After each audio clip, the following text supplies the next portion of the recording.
Hello, I welcome you all once again to my channel Explore Education. I am Dr. Rashmi Singh, Assistant Professor, Department of Education, SS Khanna Girls Degree College, University of Allahabad. And this time I am going to discuss with you a new topic and a very, you can say recent topic, that is comparatively recent, that is total quality management in education. Okay, this topic has come under your paper of educational management and administration. Okay, so let's start. Total quality management in education जानने से पहले हमें total quality management जानना होगा, जिसको TQM के नाम से जानते हैं, और आपको पता होना चाहिए कि ये मैनेजमेंट का कंसेप्ट है, हमने इसको एजुकेशन में बोरो किया है। तो TQM is a new paradigm of management and Edward Deming is generally considered as the founder of total quality management TQM. TQM is both a philosophy and methodology for managing organizations। मतलब ये management का एक new paradigm है और Edward Deming इसके father माने जाते हैं, और ये दर्शन भी है और एक मेथोडोलॉजी भी है कि किस तरह से ऑर्गेनाइजेशंस को मैनेज करना चाहिए। और चूंकि एजुकेशनल इंस्टीट्यूशन भी एक ऑर्गेनाइजेशन है, तो आप वहां पे ये कंसेप्ट लगा सकते हैं।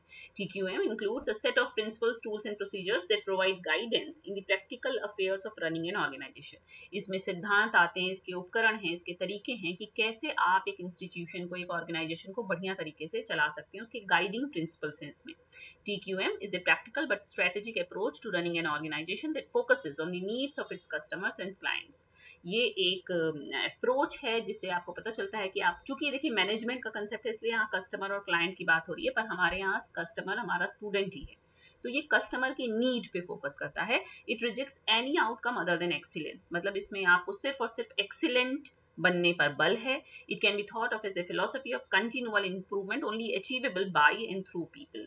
इसमें आपको कंटिन्यूअस इंप्रूवमेंट पे बल है, और ये वो लोग जो इसमें लगे हुए हैं उनके द्वारा और उनके लिए आपको इसको पाना है। As an approach, TQM represents a permanent shift in an institution's focus away from short-term expediency to the long-term quality improvement। TQM जो है एक shift शो करता है इंस्टीट्यूशन में, जिसमें कि आप शॉर्ट टर्म गोल को छोड़ के लॉन्ग टर्म क्वालिटी इंप्रूवमेंट की ओर जाइए।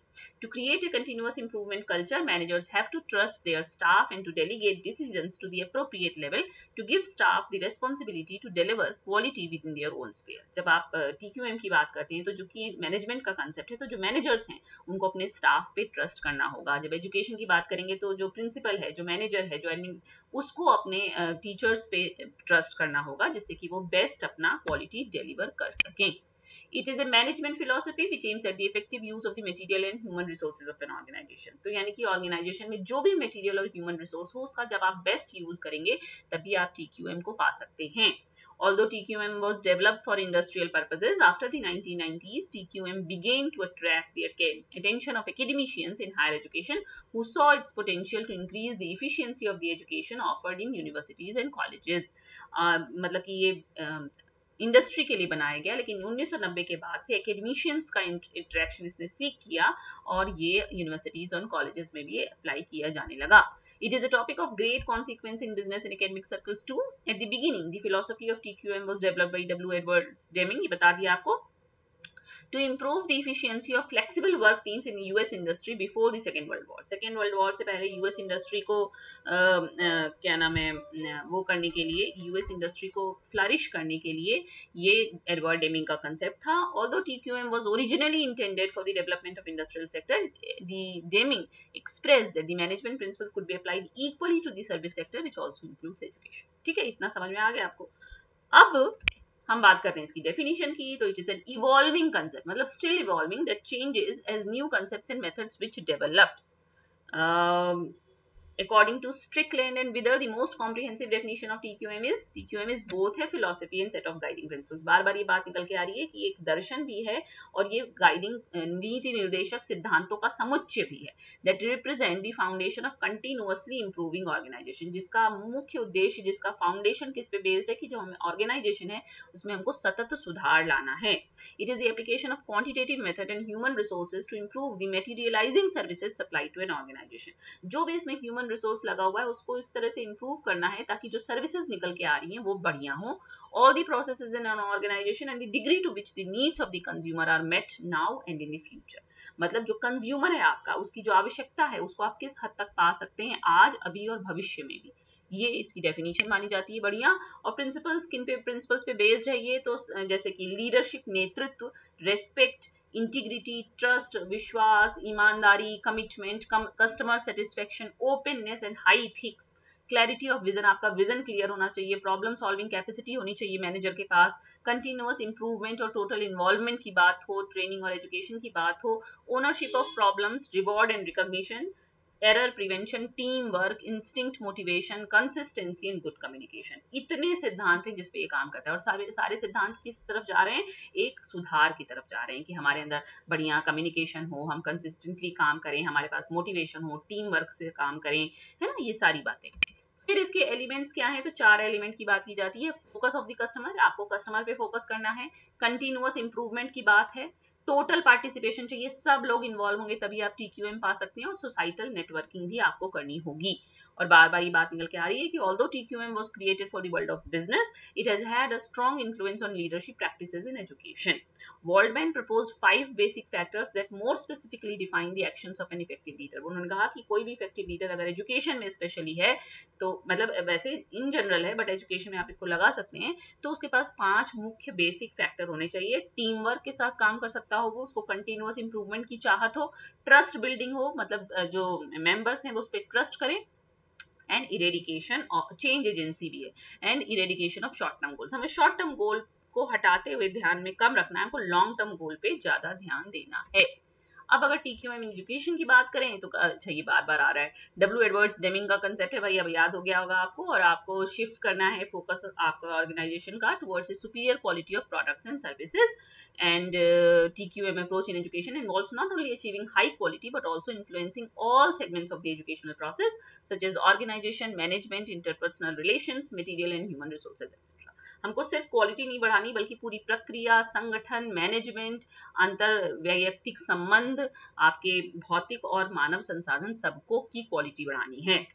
अब हम बात इसकी करेंगे कि क्वालिटी जो है आप इसको डिफाइन करना बहुत मुश्किल है, क्योंकि एक रिलेटिव कंसेप्ट भी है और एक एब्सोल्यूट कंसेप्ट भी है, तो हम उस पर नहीं जाएंगे बिकॉज फिर बहुत लंबा हो जाएगा। हम यहाँ से शुरू करते हैं कि हायरार्की रही है क्वालिटी कंसेप्ट्स की। शुरुआत में देखिए आप तो कहा जाता था इंस्पेक्शन होना है, क्वालिटी कंट्रोल की बात की जाती थी, हम डिटेक्ट करते थे क्या कमी है, फिर क्वालिटी एश्योरेंस की बात की जाने लगी जहां हम प्रिवेंट करते थे जो कमियां हो रही हैं उसको रोकना है, और अब बात की जाती है टोटल क्वालिटी मैनेजमेंट की जिसका की मूल कंटिन्यूअस इंप्रूवमेंट है। तो ये हायरार्की क्वालिटी के कंसेप्ट्स की है। और कस्टमर्स ऑफ एजुकेशन की बात करें तो कौन कस्टमर है, एजुकेशन तो सर्विस है जो हम दे रहे हैं, वैल्यू एडिड है ना। लर्नर जो है वो आपका प्राइमरी एक्सटर्नल कस्टमर और क्लाइंट है जो आपका स्टूडेंट है। पेरेंट्स, गवर्नर्स और एम्प्लॉयर्स सेकेंडरी एक्सटर्नल कस्टमर्स हैं। लेबर मार्केट, गवर्नमेंट और सोसाइटी टर्शियरी एक्सटर्नल कस्टमर है, और टीचर्स और सपोर्ट स्टाफ आपके इंटरनल कस्टमर है। ठीक है, प्राथमिक, द्वितीयक, तृतीयक तो आप समझ ही रहे होंगे। फिर क्वालिटी ऑफ लर्निंग, जब आप क्वालिटी मैनेजमेंट की बात एजुकेशन में करेंगे तो एक्चुअली हमको किसकी क्वालिटी बढ़ानी है, लर्निंग की क्वालिटी बढ़ानी है।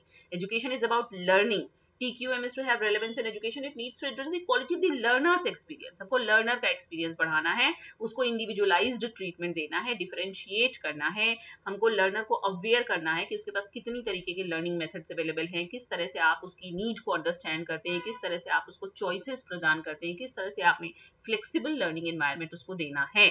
ये क्वालिटी ऑफ लर्निंग है। और अब बात करते हैं इंडिकेटर्स की, जो आपके सिलेबस में भी और क्वेश्चन में भी पूछा जाता है कि कौन कौन से इंडिकेटर हैं TQM के लिए। जब एजुकेशन में बात की जाएगी तो बहुत सारे हैं, जैसे करिकुलर एस्पेक्ट, सबसे पहले आपको आपकी पाठ्यचर्या सुधारनी होगी, करिकुलर डिजाइन एंड डेवलपमेंट, कितना आपने उसमें फ्लेक्सिबिलिटी रखी है, आप करिकुलम का फीडबैक लेते हैं कि नहीं, करिकुलम को अपडेट करते हैं कि नहीं, और करिकुलम में आप क्या बेस्ट प्रैक्टिसेस फॉलो करते हैं। उसी तरह से टीचिंग, लर्निंग और इवैल्यूएशन में एडमिशन का क्या प्रोसेस है, टीचर की क्या क्वालिटी है, टीचिंग लर्निंग प्रोसेस कैसे होता है, आप डाइवर्स नीड्स को कैसे केटर करते हैं स्टूडेंट्स की, बेस्ट प्रैक्टिसेस क्या हैं, और इवैल्यूएशन कैसे किया जाता है। उसी तरह से रिसर्च, कंसल्टेंसी एंड एक्सटेंशन में रिसर्च को आप कैसे प्रमोट करते हैं, कंसल्टेंसी की क्या व्यवस्था है आपके इंस्टीट्यूशन में, रिसर्च और पब्लिकेशन का आउटपुट क्या है, आपके यहाँ कौन सी बेस्ट प्रैक्टिसेस चल रही हैं, आपने किस किस के साथ कोलैबोरेट किया है, और एक्सटेंशन एक्टिविटीज क्या हैं आपके यहाँ। इंफ्रास्ट्रक्चर और लर्निंग रिसोर्स की बात करें तो फिजिकल फैसिलिटी क्या प्रोवाइड करते हैं आप एजुकेशन इंस्टीट्यूशन में, इंफ्रास्ट्रक्चर को कैसे मेंटेन करते हैं, लाइब्रेरी कैसे आप लर्निंग रिसोर्स की तरह यूज करते हैं, ICT का कितना यूसेज है, और इंफ्रास्ट्रक्चर और लर्निंग रिसोर्स के डेवलपमेंट की बेस्ट प्रैक्टिसेस क्या हैं। इसी तरह से स्टूडेंट सपोर्ट एंड प्रोग्रेशन में स्टूडेंट्स का personal, social and spiritual growth है कि नहीं, प्रोग्रेस और अचीवमेंट की मॉनिटरिंग होती है कि नहीं, और सब all aspects of learning, progress, students and teachers personal development में आप सपोर्ट प्रोवाइड करते हैं कि नहीं।